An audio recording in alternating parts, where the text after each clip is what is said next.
وقال النبي صلى الله عليه وسلم الحسن والحسين سيدا شباب أهل الجنة.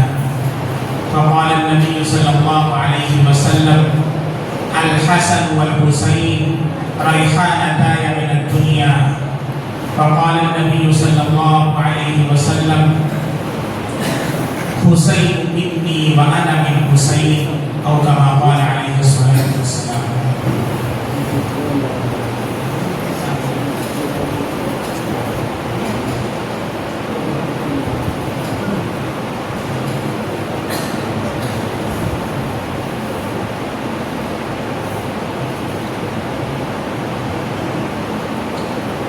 زمین کیا آسماں بھی تیری کچبینی پہ روتا ہے، زمین کیا آسماں بھی تیری کچبینی پہ روتا ہے، غضب ہے صدر قرآن کو چلیپا کر دیا تو نے، غضب ہے صدر قرآن کو چلیپا کر دیا تو نے، اور زمین کیا آسماں بھی تیری کجبینی پہ روتا ہے، غضب ہے صدر قرآن کو چلیپا کر دیا تو نے، بنایا ہے بت پندار کو اپنا خدا تو نے، کنویں میں تو نے یوسف کو جو دیکھا بھی تو کیا دیکھا، ارے غافل جو مطلق تھا مقید کر دیا تو نے۔ واجب الاحترام علماء کرام اور جلسہ گاہ میں تشریف فرما، دور دراز سے تشریف لائے ہوئے میرے معزز اور محترم بزرگوں، عزیز ساتھیوں، دوستوں اور پیارے بچوں، بہت ہی دیر سے آپ حضرات منقبت کے اشعار سماعت فرما رہے تھے۔ سیدنا حضرت حسین رضی اللہ عنہ کی عظمت پر بھی اشعار سماعت فرما رہے تھے۔ آج کا جو دن ہے وہ دن یوم عاشورہ کے نام سے جانا جاتا ہے، اور یہ جو مہینہ چل رہا ہے یہ مہینہ اسلامی تاریخ اور اسلامی کیلنڈر ہجری کا پہلا مہینہ ہے۔ اس مہینے کو محرم الحرام کہا جاتا ہے۔ محرم یہ اسم مفعول کا صیغہ ہے، جس کے معنی آتے ہیں وہ مہینہ جس کی حرمت اور جس کی تعظیم کی جاتی ہو۔ چونکہ یہ وہ مہینہ ہے جس کی تعظیم کا حکم اللہ نے قرآن میں دیا ہے، منہا اربعۃ حرم، اور اللہ کے نبی صلی اللہ علیہ وسلم نے ارشاد فرمایا کہ وہ 4 حرمت والے مہینے جو اللہ نے بابرکت اور باحرمت بنائے ہیں، ان میں سے ذو القعدہ، ذو الحجہ، محرم اور رجب ہے۔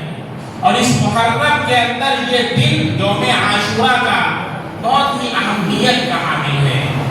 یہاں ایک غلط فہمی کا ازالہ کرنا چاہوں کہ بہت سارے مسلمان اور سنی بھی بہت سے ایسے لوگ ہیں کہ جو اپنے ذہن و دماغ میں یہ بات بسائے ہوئے ہیں کہ ماہ محرم کی جو عظمت ہے یا یوم عاشورہ کی جو عظمت ہے وہ شہادت حسین رضی اللہ عنہ کی وجہ سے ہے۔ اور بعض حضرات کو یہاں تک کہتے ہیں، ان سے پوچھا جائے کہ آج آپ روزہ ہیں تو کہتے ہیں ہاں کیوں روزہ ہے؟ اس لیے کہ آج کے دن حضرت حسین رضی اللہ عنہ کی شہادت ہوئی۔ وہ یہ بھی سمجھتے ہیں کہ شہادت حسین کی وجہ سے آج روزہ ہے۔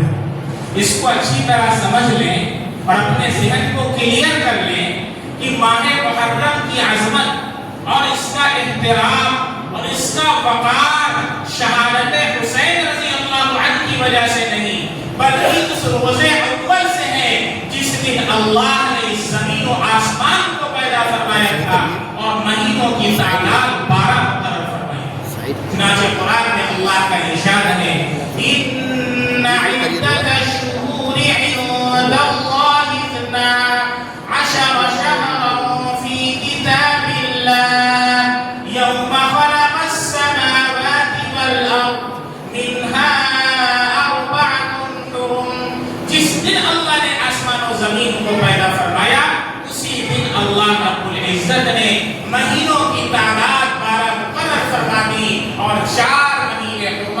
بنا دیے. یہ تو حضرت حسین رضی اللہ عنہ کی فضیلت ہے کہ اللہ نے ان کی شہادت کے لیے اس ماہ مبارک کا انتخاب فرمایا. یہ حضرت حسین کی فضیلت ہے. اسماعیل کو تھوڑا صحیح کریں، بار بار یہ نہیں جاتا،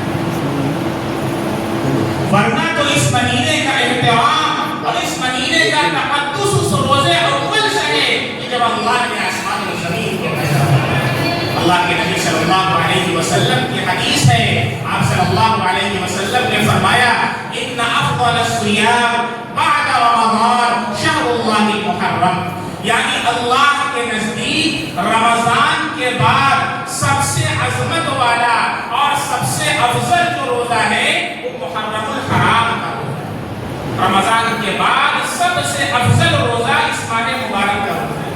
چنانچہ اس مہینے کے اندر کثرت سے نوافل روزوں کا اہتمام کرنا چاہیے. اور آج کا جو روزہ ہے یہ یوم عاشوراء کا روزہ، اس کے بارے میں اللہ کے نبی صلی اللہ علیہ وسلم کی ایک حدیث ہے کہ آپ جب مدینہ تشریف لائے آپ نے وہاں کے یہودیوں کو دیکھا کہ وہ آج کے دن روزہ رکھتے ہیں. تو آپ صلی اللہ علیہ وسلم نے پوچھا کہ کیوں روزہ رکھتے ہو، لماذا تصومون فی ھذا اليوم؟ انہوں نے کہا ہم نے آج کے دن اللہ کے نبی حضرت موسیٰ علیہ السلام کو اللہ نے فرعون پر غلبہ عطا کیا تھا، اس خوشی میں ہم آج کے دن روزہ رکھتے ہیں. ہمارے نبی صلی اللہ علیہ وسلم نے ارشاد فرمایا نحن احق باتباع موسیٰ منکم، ہم حضرت موسیٰ علیہ السلام کی اتباع اور پیروی کے تم سے زیادہ حقدار ہیں، کیونکہ موسیٰ علیہ السلام بھی نبی تھے اور میں بھی نبی ہوں. نبی کا بھائی ہوتا ہے. آپ نے بھی روزہ رکھا، صحابہ کرام کو بھی حکم دیا. اللہ کے نبی صلی اللہ علیہ وسلم نے فرمایا اگر میں اگلے سال زندہ رہا تو میں ایک دن کا اضافہ کر لوں گا، یعنی 10 کے ساتھ ایک دن کو اور ملا لوں گا. یہاں ذرا سا غور فرمائیں، یہ اللہ کے نبی صلی اللہ علیہ وسلم نے کیوں ارشاد فرمایا؟ کیوں انسان روزہ ہی رکھ رہا ہے، لیکن چونکہ یہودی صرف 10 محرم کا روزہ رکھتے تھے، اللہ کے نبی نے فرمایا کہ یہودیوں سے مفارقت کرو اور 10 کے ساتھ ایک روزے کو ملاؤ تاکہ عبادت کے اندر بھی ان کے ساتھ مشابہت لازم نہ ہے.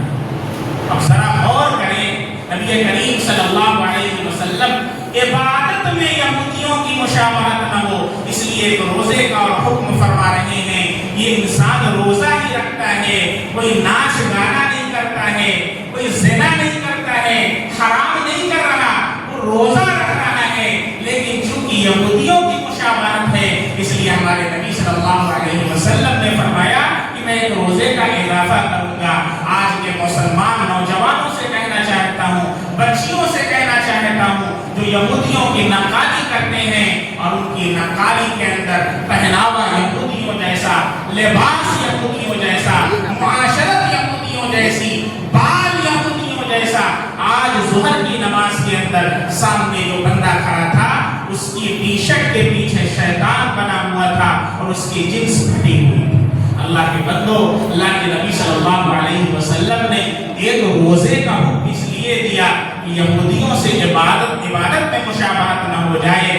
ہم کہاں جا رہے ہیں؟ ان کی معاشرت کو، ان کے کلچر کو، ان کے لباس کو اور ان کے سارے پروڈکٹس کو ہم یوز کرتے ہیں. قرآن میں اللہ رب العزت نے ارشاد فرمایا یا ایھا الذین آمنوا لا تتخذوا اليہود والنصارى اولیاء، اے ایمان والو یہود و نصارہ کو کبھی دوست نہ بناؤ. بعضهم اولیاء بعض، یہ آپس میں ایک دوسرے کے دوست ہیں، ایمان والوں کے دشمن ہیں. آپ دیکھیں کیا ہو رہا ہے اس وقت غزہ میں. معصوم بچوں کے اوپر بمباری کی جا رہی ہے، ہاسپٹلس کے اوپر بمباریاں کی جا رہی ہیں، نہتی عورتوں کے اوپر بمباریاں کی جا رہی ہیں. اور اس جرم کے اندر سارے یہود و نصارہ برابر کے شریک ہیں. بعضهم اولیاء بعض، آپس میں دوست ہیں، مسلمانوں کے اسلام کے دشمن. لیکن اگر آج آپ سے مقاطعہ کے لیے کہا جاتا ہے، یہودی اور اسرائیلی پروڈکٹس کے بائیکاٹ کے لیے کہا جاتا ہے، اتنے مسلمان آ کر کے بحث کرنے لگتے ہیں. میرے بھائی یہ غیرت کا تقاضا ہے۔ اللہ کے بندوں کم از کم اتنا تو کرو کہ ان کے سامان کا بائیکاٹ کرو، ان کے لیے بد دعائیں کرو۔ اللہ کے نبی صلی اللہ علیہ وسلم نے جب 70 صحابہ شہید کیے گئے تھے، ایک مہینہ مسجد میں فجر کی نماز میں قنوت نازلہ کا اہتمام کیا تھا، کم از کم قنوت نازلہ کا اہتمام۔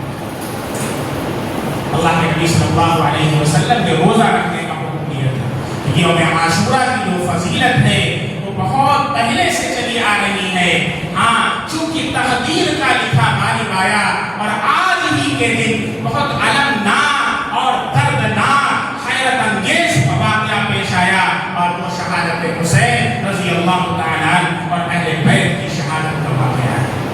یہ بہت ہی المناک واقعہ ہے، اور آپ کو بتا دیں شہادت حسین رضی اللہ عنہ کے پیچھے کا کیا پس منظر ہے، اس کے پیچھے کیا واقعات ہیں اور کیا چیزیں ہیں جو کار فرما ہیں۔ تھوڑا سا تاریخ کے اندر تھوڑا سا پیچھے کی طرف چلتے ہیں۔ جب حضرت امیر معاویہ رضی اللہ تعالیٰ عنہ کا دور حکومت تھا، اور آپ سے پہلے جب حضرت علی رضی اللہ عنہ کی شہادت کا واقعہ پیش آیا ہے، تو پھر حضرت علی رضی اللہ عنہ کے بعد آپ کی وصیت کے مطابق حضرت حسن رضی اللہ تعالیٰ عنہ خلیفہ بنے، اور اللہ کے نبی صلی اللہ علیہ وسلم کی یہ پیشین گوئی صادق ہوئی، الخلافۃ بعدی 30 سنہ، یعنی خلافت میرے بعد 30 سال تک باقی رہے گی۔ اور حضرت حسن رضی اللہ عنہ کی 6 سالہ جو خلافت کا دور ہے یہ خلافت راشدہ ہے، چنانچہ 30 سالہ خلافت کا دور حضرت حسن رضی اللہ تعالیٰ عنہ تک پورا ہوا۔ پھر اس کے بعد حضرت حسن رضی اللہ تعالیٰ عنہ کے بارے میں ایک مرتبہ اللہ کے نبی صلی اللہ علیہ وسلم نے پیشین گوئی فرمائی تھی، بڑی محبت کرتے تھے حضرت حسنین سے، چنانچہ حضرت حسنین کی جو ولادت ہوئی ہے، حضرت علی رضی اللہ عنہ نے حضرت حسن کا نام حرب رکھا۔ حرب کے معنی جنگ کے آتے ہیں، حرب کے معنی جنگ کے آتے ہیں۔ آپ نے سنا کہا کہ نہیں، لا لا ھذا حسن، یہ حسن، آپ نے ان کا نام حسن۔ حضرت حسین رضی اللہ عنہ کی ولادت ہوئی، پھر حضرت علی رضی اللہ عنہ نے ان کا نام حرب رکھ دیا۔ حرب کے معنی جنگ کے آتے ہیں۔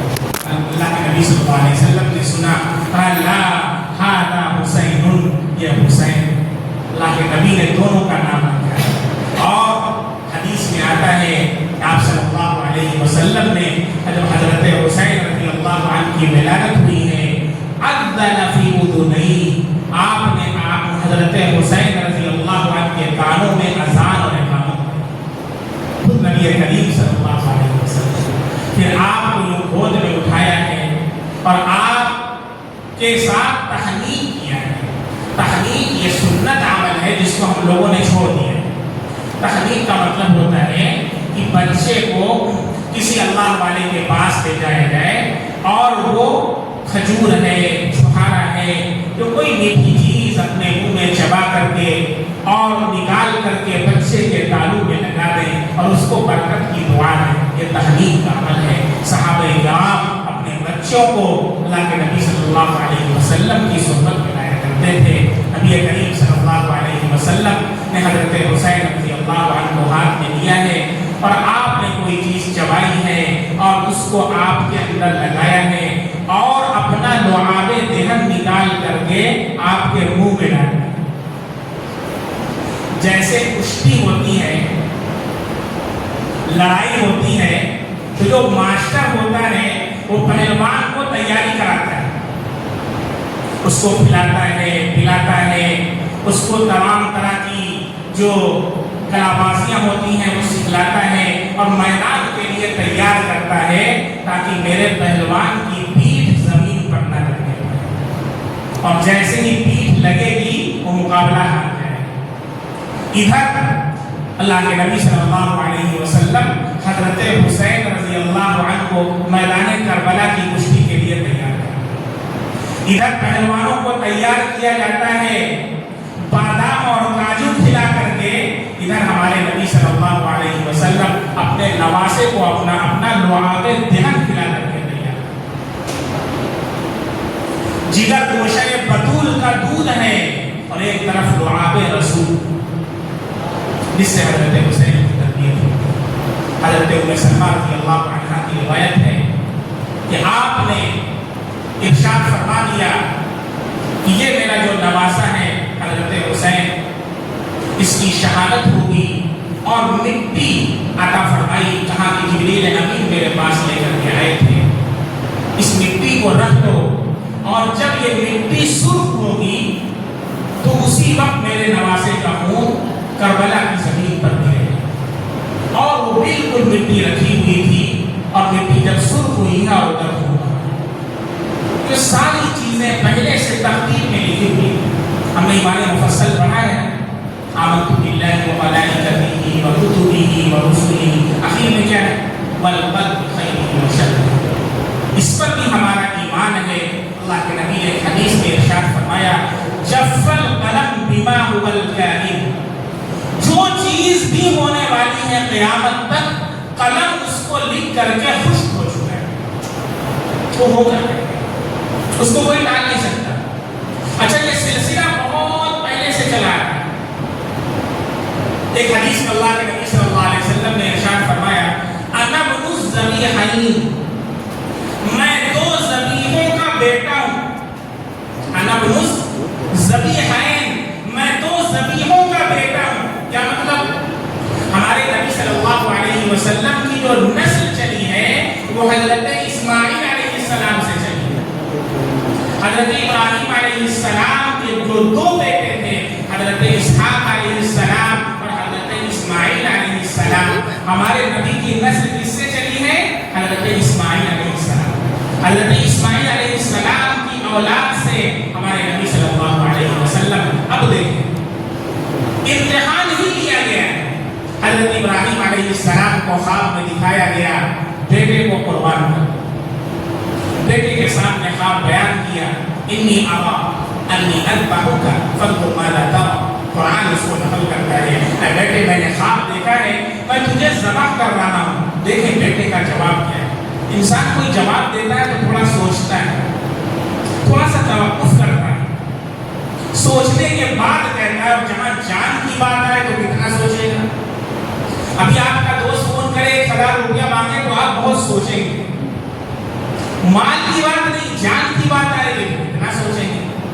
لیکن قربان جاؤں حضرت اسماعیل علیہ السلام کے جواب پر کہ آپ نے ذرا سا بھی توقف نہیں کیا، ذرا سا بھی نہیں سوچا.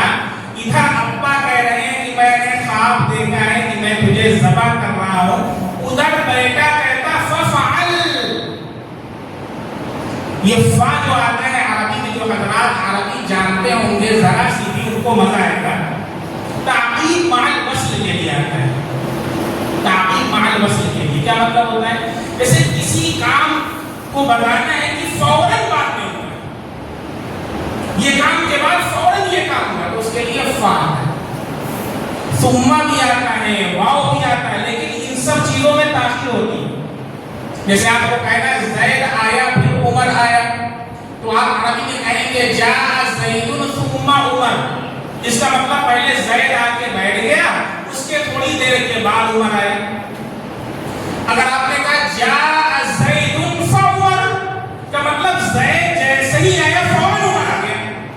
تو فا جو آتا ہے وہ تعقیب مع الوصل کے لیے آتا ہے. لیکن قرآن کا انداز بلاغت دیکھیں. قرآن کیا کہتا ہے؟ جب حضرت ابراہیم علیہ السلام نے یہ جملہ کہا اپنے بیٹے سے کہ اے بیٹے انی ارا فی المنام انی اذبحک فانظر ماذا ترى، تمہاری کیا رائے ہے؟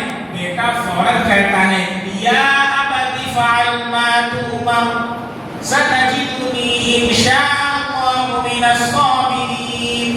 اے میرے ابا جان، جو آپ نے دیکھا ہے، آپ کو حکم دیا گیا ہے، اسے کر گزریے، آپ مجھے صابرین میں سے پائیں گے. اب دیکھیں کیا ہوا. ادھر بیٹے کو لٹایا اور ادھر اللہ نے جنت سے دمبا بھیجا اور بیٹے کو چھڑا لیا اور دمبے کو ذبح کروا دیا. قرآن میں فرما دیا وَفَدَيْنَاهُ بِذِبْحٍ عَظِيمٍ. ہم نے اسماعیل کو تو بچایا ہے. کیوں؟ اس لیے کہ نبی کی ولادت ہوئی. کیوں بچایا اسماعیل کو؟ کیونکہ اسی اسماعیل کی اولاد سے نبی آخر الزمان کا ظہور ہونے والا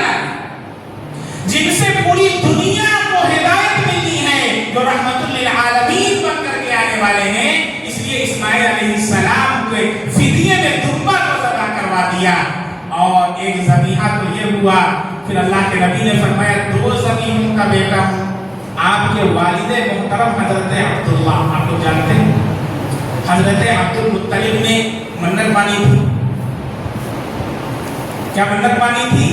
اگر اب بیٹا ہوا تو اس کو کیا کروں گا میں؟ اللہ کے راستے میں قربان کر دوں گا، اور بیٹا ہو گیا۔ حضرت عبداللہ آ گئے اور اتنے خوبصورت کہ اب دل نہیں چاہتا تھا کہ قربان کر۔ اللہ نے ایسا حال بنایا کہ اب اونٹ کو رکھتے گئے، 10 اونٹ، 20 اونٹ، 30 اونٹ، 40 اونٹ، 50 اونٹ، اور اس کے ساتھ 100 اونٹ، 100 سے اوپر جب گئے تو پھر قرآن آیا اونٹ کے نام، اور اللہ نے اونٹ کا فدیہ دے دیا، اور حضرت عبداللہ کو بچا لیا۔ اللہ کے نبی نے کیا فرمایا؟ انا الذبیحین، ایک حضرت اسماعیل علیہ السلام اور ایک حضرت عبداللہ، لیکن خون تو گرنا تھا۔ جو میں کہنا چاہ رہا ہوں اس کو آپ سمجھیے، خون تو گرنا تھا۔ حضرت اسماعیل کو بچایا کیونکہ آقا کی ولادت بھی کروا دی، حضرت عبداللہ کے بدلے اونٹوں کا فدیہ دلوایا کیونکہ آقا کی ولادت ہونی ہے۔ اب آقا کی ولادت ہوئی ہے، لیکن وہ خون جو چلا آ رہا تھا حضرت اسماعیل علیہ السلام سے، اس کا ظہور کہاں پر ہوا ہے؟ کربلا کے میدان۔ ہماری تاریخ تو طائف سے لے کر نینوا تک ہے، ہماری تاریخ تو طائف سے لے کر نینوا تک ہے، وہاں پر کربلائے محمد، یہاں پر کربلائے حسین۔ حضرت حسین رضی اللہ تعالیٰ عنہ کے بارے میں اللہ کے نبی نے پیشین گوئی فرما دی تھی کہ میرے اس بیٹے کا جو ہے وہ خون بہایا جائے گا اور اس کی شہادت ہوگی، یہ تو ہو کر کے اس کے لیے پس منظر بنتا ہے، واقعات پیش آتے ہیں، کبھی کوئی چیز ہوتی ہے۔ چنانچہ میں بتا رہا تھا کہ جب حضرت حسن رضی اللہ تعالیٰ خلیفہ بنے تو آپ کے بارے میں اللہ کے نبی نے ایک وصیت فرمائی تھی اور ایک پیشین گوئی فرمائی تھی۔ جو خطبے میں نے ایک حدیث پڑھی ہے، آپ صلی اللہ علیہ وسلم نے مرتبہ حضرت حسن بیٹھے ہوئے تھے، آپ نے فرمایا ان ھذا ابنی سید، میرا یہ بیٹا سردار ہے، سادات ہے، سید ہے، ولعل اللہ یصلح به بین فئتین عظیمتین من المسلمین۔ ایک دن ایسا آئے گا جب اللہ میرے اس بیٹے کے ذریعے سے مسلمانوں کی دو بڑی جماعت کے درمیان صلح کر رہا ہے۔ کون کہہ رہا ہے؟ کون کہہ رہا ہے؟ نبی کریم صلی اللہ علیہ وسلم کہہ رہا ہے۔ اس لیے میں کہنا چاہتا ہوں ان لوگوں سے جو کافر کافر کہتے ہیں تو حدیث کا انکار کرو، حدیث پڑھو پہلے سے۔ ہم سارے صحابہ کی تعریف کرتے ہیں، میری پوری تقریر حضرت حسن کے فضائل پر 1 گھنٹے کی آپ سنیے جا کر جو بھی ہوگا، 1 پورے گھنٹے کی تقریر حضرت حسین رضی اللہ عنہ کی فضیلت، 1 ہفتے کی تقریر حضرت علی رضی اللہ عنہ کی فضیلت۔ ہم تو تمام صحابہ کو اپنے سروں کا تاج سمجھتے ہیں، تبرہ آپ نہ کریں ورنہ ہمارے دلوں کو ٹھیس پہنچتی ہے۔ سارے صحابہ یہ ہمارے آنکھوں کے کاجل اور سرما ہیں، ہمارے سروں کے تاج ہیں۔ حضرت حسین بھی ہمارے ہیں، حضرت امیر معاویہ بھی ہمارے ہیں۔ علامہ خالد محمود ولی، علامہ خالد محمود رحمۃ اللہ علیہ سے ایک صاحب نے پوچھا کہ آپ حضرت امیر معاویہ رضی اللہ عنہ کے بارے میں کیا نظریہ رکھتے ہیں؟ انہوں نے کہا میں کیا نظریہ رکھوں، میں کون، میری اوقات کیا؟ میں تو حضرت امیر معاویہ کے بارے میں وہی نظریہ رکھتا ہوں جو حضرت امام حسن رضی اللہ عنہ اس کا تھا۔ حضرت امام حسن رضی اللہ تعالیٰ عنہ کا نظریہ تھا وہی مجھ خاصان کا بھی۔ آپ کا کیا نظریہ؟ حضرت حسن رضی اللہ عنہ کے بارے میں نبی کریم صلی اللہ علیہ وسلم نے یہ پیشین گوئی فرمائی تھی، ایک دن آئے گا میرا یہ بیٹا جو سید ہے، اللہ اس کے ذریعے سے مسلمانوں کی دو بڑی جماعتوں کے درمیان صلح کرائے۔ چنانچہ وہ دن آیا، وہ دن آیا جب دونوں طرف برسرے پیکار جماعتیں ہو گئی اور قریب تھا کہ مسلمانوں کا خون بہہ جائے گا، اور آلریڈی بہت سی جنگیں ہو چکی تھی، جنگ جمل ہے، جنگ صفین ہے، جنگ نہروان ہے۔ حضرت حسن رضی اللہ عنہ کے پاس بھی اسی طرح خطوط آ رہے تھے جس طرح حضرت حسین رضی اللہ عنہ کے پاس آ رہے تھے۔ لو لیٹر آنا تھا، جیسے معشوقہ کا لیٹر آتا ہے عاشق کے پاس، اچھا لگتا ہے پڑھ کر، آپ ہماری آنکھوں کی ٹھنڈک ہیں، آپ کو دیکھتے ہیں تو بہت اچھا لگتا ہے، اور آپ جائیں معشوقہ سے ملنے، معشوقہ غائب ہو جائے تو آپ کو کیسا لگے گا؟ ارے دل میں تکلیف ہوگی کہ نہیں ہوگی؟ نہیں ہوگی۔ حضرت حسن رضی اللہ عنہ کے پاس بھی ایسا ہی لیٹر، اور حضرت حسن کو چھوڑیے، حضرت علی رضی اللہ عنہ کے پاس ایسے لیٹر آیا، اور اتنا لیٹر، اتنے خطوط آئے ہیں کہ بعض روایتوں میں 80,000، یہ تو 12,000 تو سب سے کم والی روایت میں آپ کو بتا دوں، ایک میں 17,000، ایک میں 80,000 کی روایت ہے، بوریوں میں بھر بھر کر کے خطوط آئے۔ حضرت علی رضی اللہ عنہ مجبور ہو گئے مدینہ چھوڑنے پر، وہ مدینہ جو دارالخلافہ تھا، جہاں اللہ کے نبی صلی اللہ علیہ وسلم نے جس کو مرکز بنایا، ابو بکر صدیق رضی اللہ عنہ نے مرکز بنایا، عمر فاروق رضی اللہ عنہ نے مرکز بنایا، عثمان غنی رضی اللہ عنہ نے مرکز بنایا، اب بالآخر عثمان غنی رضی اللہ عنہ کی مظلومانہ شہادت کا واقعہ پیش آیا۔ میں تاریخ میں نہیں جانا چاہتا چونکہ مضمون ابھی شہادت نامہ ہے اور موضوع سے ہٹ جائیں گے، وقت بھی بہت مختصر ہے۔ حضرت علی رضی اللہ عنہ کو مدینہ چھوڑ کر کے کوفہ جانا پڑا، اور کوفہ میں جانے کے بعد جو حضرت علی رضی اللہ عنہ سے محبت کا دم بھرنے والے تھے، حضرت علی رضی اللہ عنہ کے نام کا نعرہ لگانے والے تھے، انہی میں سے ایک آدمی عبد الرحمن بن ملجم نے فجر کی نماز میں جاتے ہوئے مسجد کے دروازے کے پیچھے کم بخت چھپا تھا، خنجر کو لے کر کے علی رضی اللہ عنہ پر وار کیے اور آپ کو شہید کر دیا۔ حضرت علی رضی اللہ تعالیٰ جب شہید ہونے لگے، آخری وقت ہوا، آپ نے کہا کہ میرے بعد میرا بیٹا حسن میرا جانشین ہوگا، آپ نے وصیت فرما دی اور آپ کی شہادت ہو گئی۔ پھر حضرت حسن رضی اللہ عنہ کے پاس بھی لیٹر آنے لگے، آپ نے شیعوں کی کتاب ہے، اس کے اندر یہ الفاظ لکھے ہوئے ہیں، کتبوہ ودعوہ، انہوں نے یعنی کوفیوں نے حضرت حسن رضی اللہ عنہ کے پاس خطوط لکھے، کتبوہ ودعوہ، اور ان کو بلایا اس بات کی طرف الی امارتہ کہ آپ آئیں اور ہم آپ کو اپنا امیر بنا لیں، اور وہی ہوتا ہے اس وقت ہوا حضرت حسین رضی اللہ عنہ کے ساتھ، کیونکہ الکوفی لا یوفی، کوفی کا کوئی اعتبار نہیں ہے، وفادار نہیں ہوتا ہے، موقع پر ساتھ چھوڑ کر کے بھاگ جاتا ہے۔ حضرت حسن رضی اللہ عنہ نے کیا جواب دیا؟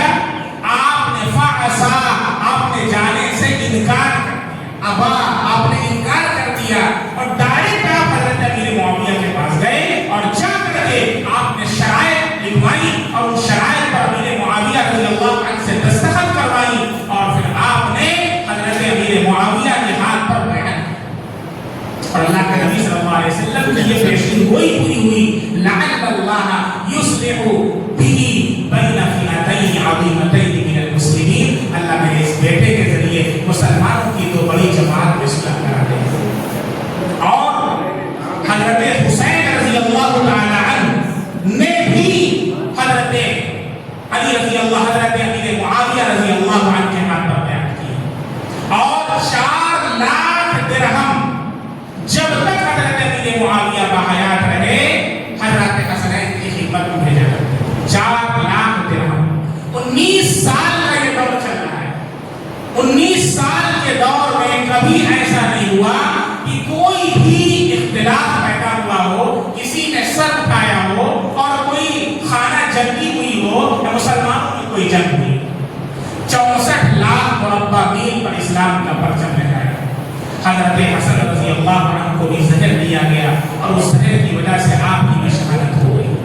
اب حضرت امیر معاویہ رضی اللہ عنہ کا آخری دور چل رہا ہے۔ آپ کو بعض صحابہ کرام نے مشورہ دیا، اس میں حضرت مغیرہ رضی اللہ تعالیٰ عنہ ہیں، کہ آپ نے دیکھا ہے کہ اس سے پہلے کتنی خانہ جنگیاں ہوئی اور کتنے لوگوں کی شہادت ہو گئی ہے، اس لیے آپ اپنی زندگی میں اپنا کوئی ولی عہد مقرر فرمائیں۔ حضرت امیر معاویہ رضی اللہ عنہ نے سنا، اور سن کر کے انسنی کر دیا۔ پھر کچھ دنوں کے بعد پھر آپ سے کہا گیا، آپ نے سنا، پھر سن کر کے انسنی کر دی، پھر کچھ دنوں کے بعد آپ سے کہا گیا۔ یہاں پر ایک بات میں آپ سے کہتا چلوں، کوئی بھی صحابی ہو، حضرت امیر معاویہ رضی اللہ تعالیٰ عنہ یا پھر کوئی اور بھی صحابی ہو، صحابی رسول جو بھی ہیں وہ اللہ کے نبی صلی اللہ علیہ وسلم کے تربیت یافتہ ہے۔ آپ صلی اللہ علیہ وسلم کے مقدس گھروں، آپ صلی اللہ علیہ وسلم نے ان کی تربیت فرمائی ہے۔ اس لیے کسی صحابی کی نیت کے اوپر شک کرنا، اگر آپ کسی صحابی کی نیت کے اوپر شک کرتے ہیں تو ہم کو آپ کے ایمان پر شک ہے۔ اس کو اچھی طرح سمجھ لیجیے، کسی صحابی کی نیت کے اوپر آپ شک نہیں کر سکتے، چونکہ ان کو مستقل ہے رضی اللہ عنہ ورضوا عنہ، وہ اللہ کے مقدس گھروں اور نبی کریم صلی اللہ علیہ وسلم کے تربیت یافتہ ہے۔ چنانچہ حضرت امیر معاویہ رضی اللہ تعالی عنہ نے اس کو دیکھتے ہوئے کہا کہ ٹھیک ہے، اگر آپ لوگ یہ بات کہتے ہیں تو پھر میں یزید کو اپنا ولی عہد مقرر کرتا ہوں۔ اور آپ نے فوراً کھڑے ہو کر کے منبر کے اوپر خطبہ دیا ہے اور کہا ہے اللہ، اگر یہ یزید اپنے حق پر قائم رہے تو اس کو برقرار رکھنا، ورنہ اس کو ختم کرنا۔ یہ حضرت معاویہ رضی اللہ عنہ نے خطبہ دیا ہے، اور حضرت امیر معاویہ رضی اللہ تعالیٰ کے خطبے کے بعد پھر کچھ دنوں کے بعد آپ کی وفات ہو گئی۔ ابو بکر یزید خلیفہ، اور فوراً اس نے مدینہ لیٹر لکھا ولید بن عقبہ کو، اور اس کے اندر لکھا ہے کہ جتنے بھی لوگ ہیں سب سے میرے نام کی بیعت لی جائے، اور خاص طور پر 4 نام ذکر فرمائے جو بڑے صحابہ کرام اس وقت مدینہ کے اندر تھے۔ حضرت عبداللہ بن عمر رضی اللہ تعالیٰ، حضرت عبداللہ بن عباس رضی اللہ تعالیٰ، حضرت عبداللہ بن زبیر رضی اللہ تعالیٰ، اور حضرت حسین رضی اللہ تعالیٰ۔ کہا کہ 4 لوگوں سے خصوصاً بیعت لے۔ تو جب گورنر نے یہ بات پیش کی تو ان لوگوں نے کہا کہ ہمیں کچھ وقت چاہیے۔ کہا ٹھیک ہے، آپ وقت لے لیجیے۔ اور پھر یہ حضرات مکہ چلے گئے، وہاں حضرت عبداللہ بن زبیر رضی اللہ تعالیٰ عنہ کے ہاتھ پر مکہ والوں نے بیعت کی۔ اب بچے حضرت عبداللہ بن عباس، حضرت عبداللہ بن عمر اور حضرت حسین رضی اللہ عنہ۔ حضرت عبداللہ بن عمر رضی اللہ عنہ، یہ حضرت عمر رضی اللہ عنہ کے ساتھ ہیں۔ حضرت عبداللہ بن عباس رضی اللہ عنہ نبی کریم صلی اللہ علیہ وسلم کے چچا زاد بھائی حضرت عباس رضی اللہ عنہ کے ساتھ تھے، رئیس المفسرین ہیں۔ ان دونوں نے بھی بیعت کر لی۔ اب کون بچے؟ حضرت حسین رضی اللہ تعالیٰ۔ اب ادھر سے خط جانا شروع ہو گئے، کوفہ سے خطوط جانے شروع ہو گئے حضرت حسین رضی اللہ تعالیٰ کہ آپ تشریف لے آئیں، کھیتیاں پک گئی ہیں، ہم آپ کا انتظار کر رہے ہیں، آپ آئیے، ہم آپ کے ہاتھ پر بیعت کرنے کے لیے تیار ہیں۔ حضرت حسین رضی اللہ عنہ نے ارادہ کر لیا کہ میں کوفہ جاؤں۔ سارے صحابہ کرام نے آپ کو بہت روکا۔ حضرت حسین رضی اللہ عنہ نے کہا میں نے ارادہ کر لیا ہے، میں جاؤں گا۔ حتیٰ کہ حضرت عبداللہ بن عباس رضی اللہ عنہ نے کہا کہ اگر آپ جانا ہی چاہتے ہیں پہلے کسی کو نمائندہ بنا کر کے بھیج دیں، وہاں کے احوال کا جائزہ لے لیں۔ چنانچہ آپ نے حضرت مسلم بن عقیل رضی اللہ عنہ کو بھیجا جو آپ کے چچا زاد بھائی تھے، جاؤ اور جائزہ لے کر کے آؤ۔ جب مسلم بن عقیل رضی اللہ عنہ کوفہ پہنچتے ہیں، پہلی نماز کے اندر آپ کے پیچھے 12,000 لوگ، سارے کے سارے آپ کے ہاتھ پر بیعت کر لی، اور آپ کے پیچھے انہوں نے نماز پڑھا، بیعت کی، حضرت حسین رضی اللہ تعالیٰ عنہ کی مدد کا وعدہ کر لیا۔ اور پھر اس کے بعد دھیرے دھیرے اور لوگ بڑھتے چلے گئے۔ حضرت مسلم بن عقیل رضی اللہ عنہ نے خط لکھا حضرت حسین رضی اللہ عنہ کے نام اور کہا حالات سازگار ہیں، آپ تشریف لے آئے۔ حضرت حسین رضی اللہ عنہ کو خط ملنا تھا، آپ نے اپنے اہل خانہ کے ساتھ فوراً کوچ کر لیا اور مکے سے روانہ ہو گئے۔ راستے کے اندر ابن اشعث سے جب یہ خبر ملی کہ یزید نے، جو اس وقت کوفہ کے گورنر تھے حضرت نعمان بن